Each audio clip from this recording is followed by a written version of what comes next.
this is Zia and welcome to another video. Today we're doing another story reading. Hopefully you can read me. Hopefully you can hear me. I'm trying not to be too loud. Just don't bother looking at the time in the top corner. We are reading story 4 of Hermitcraft Stays in Clockwork. As you can tell, I had to zoom things in because, it's super tiny. It's not super tiny. I can still read it, but, it would take me longer, too. Yeah. Right now, I have written story 4 and 5. I have an idea for story 6. So, yeah, we've still got more stories to tell. So, that's good. Sometimes they come quickly, and sometimes they don't. Because, yeah, I just don't know how that happens, but it just happens. Let's get to it, shall we? I'm rambling.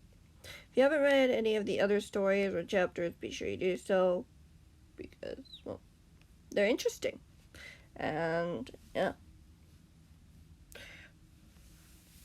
Chapter 1. A couple of weeks had passed since Evil X's attack on the hermits and the sudden disappearance of Mr. A's men once more. The last time Pearl had remembered seeing them was at Exuma's base, after successfully ditching them through the window and being joined by the other hermits and their charges, outnumbering the competition, who had made the right decision to flee the scene. Though she wondered if it was truly the right thing, letting them get away, they were still out there, ready to attack whenever they saw fit. Sure, the other hermits were already working on ways to combat a potential attack, but silence was certainly noticeable. There was also the other world.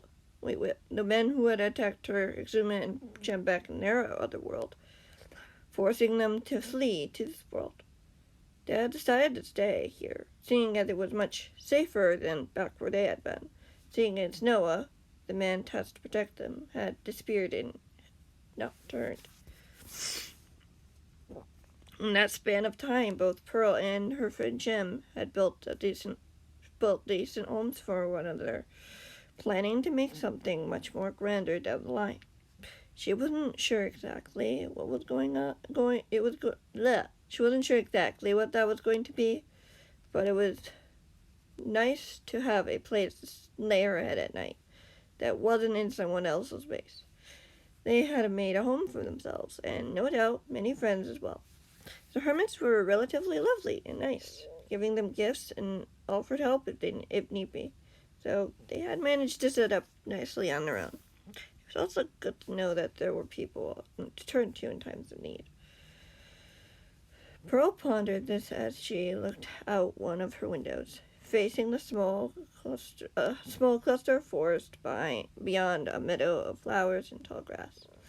The afternoon sun made the grass appear to glow a tender green as flower petals occasionally fell off their hosts and began dancing in the wind. Not too far away, she could see Jem outside of her own humble home, tending to her garden, which was full of many fruits and vegetables such as carrots, melons, pumpkins, and potatoes. The garden wasn't much, but it was enough for what it was needed for, at least for now. She watched as her friend yanked one of the melons off its stem, carefully readjusting the stem so that it was standing straight, as she chopped up the melons. Storing them in a bright box for easier storage. Curious, Pearl went over to the door and opened it, letting in the fresh autumn air into the room as she stepped out onto the porch she had. "What you doing?" Pearl asked loudly as she stepped down from the porch and headed over to her friend. "Working on the materials for the medical kits," Jen said matter-of-factly. "It'd be good if everyone carried them in the choker box on their own, just in case." "That's smart," Pearl said with a smile. "Mind if I lend a hand?" "Of course I don't mind," Jem said cheerfully as Pearl went over to another melon and quickly snipped the stem off the melon with a pair of shears before chopping it up into even slices, popping them into the box. Pretty sure Impulse can help with the gold. We could probably ask him if he has any. Pearl suggested thoughtfully. Yeah, we can after we get the rest of these. Jem replied, I'm not one to just leave a fruit sitting here to rot. After all, they can't listen by themselves. Pearl chuckled as she nodded, snipping another melon off the stem before chopping it as well, putting it into the shulker box. I think this should be good for a decent amount of potions of healing. That's good, Jem said with satisfaction, as she threw the last few melons in the box before picking it up and storing it into a nearby chest. We should probably get going sooner rather than later if we want to be home before sundown. That would be ideal, Pearl agreed, as the two of them began walking into the trees, heading towards Impulse's base, Jem leading the way, seeming to have memorized the layout of their neighbors already.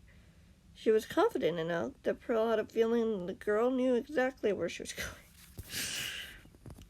About 10 to 15 minutes passed before they arrived at Impulse's base. Pearl realizing that they could have gotten there faster if they had their wings.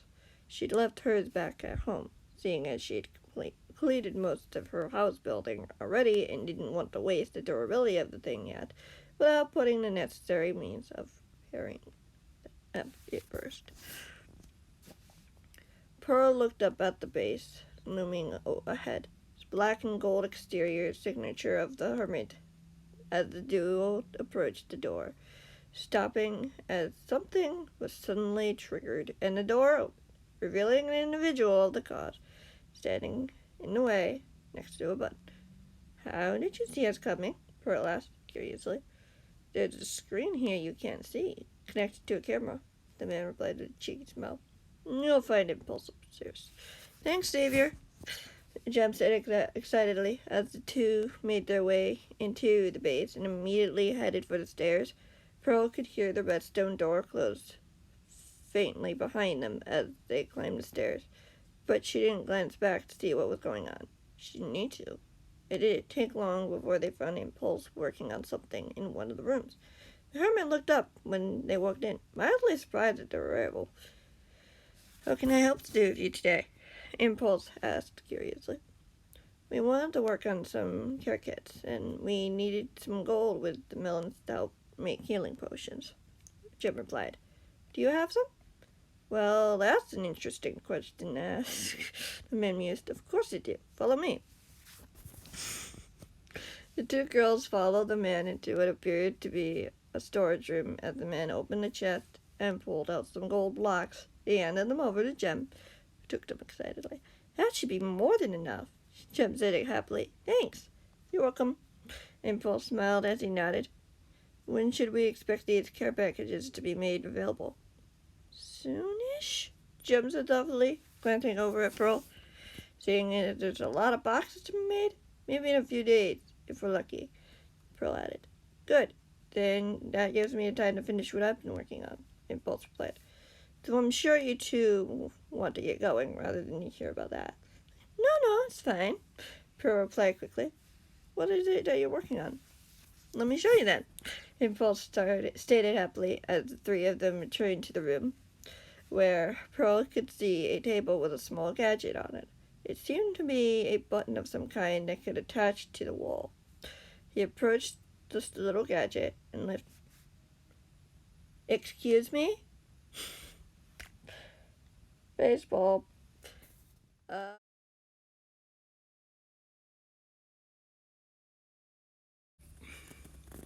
Let me show you then, Impulse stated happily as the three of them returned to the room, where Pearl could see a table with a small gadget on it.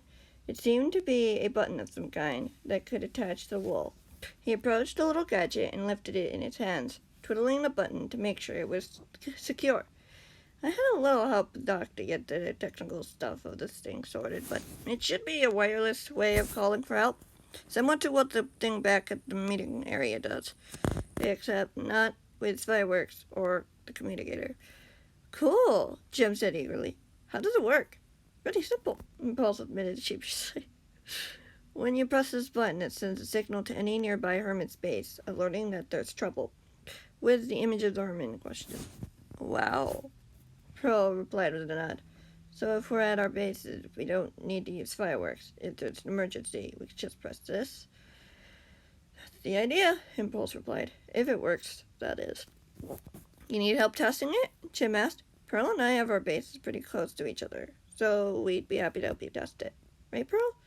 Of course, Pearl agreed with a smile. That would be a great idea, Impulse nodded. He said. We could go over there right now. I just finished the last bits I needed for this hopefully work. Could it work for something more long distance? Jem asked curiously. Not sure, Impulse admitted. That'd require more testing, and right now the radius of the thing should be good for what we need it for. Then let's not delay, Pearl said brightly. Impulse nodded, storing away the gadget he had, grabbing a second one from nearby as they headed back to the main room. Pearl couldn't wait to see this thing in action. If it worked according to plan, it could mean they had an upper hand in on Mr. A's men if they decided to attack. It would be a game changer. I think I'm going to end that here. Yeah. I'm going to end that here. I'm going to edit that up. You might not even see it. I think I might leave in that little moment and then just say I'm just going to quickly edit it out. But actually, I just leave it in there because that'd be funny. Like, boop. Weird cut. Oh, I'm back. I hope you guys enjoyed that video. I don't know what that was. It's just my keyboard being silly. It's fine now. It's fine. And yeah, I will see you in the next one, whenever that might be. Goodbye.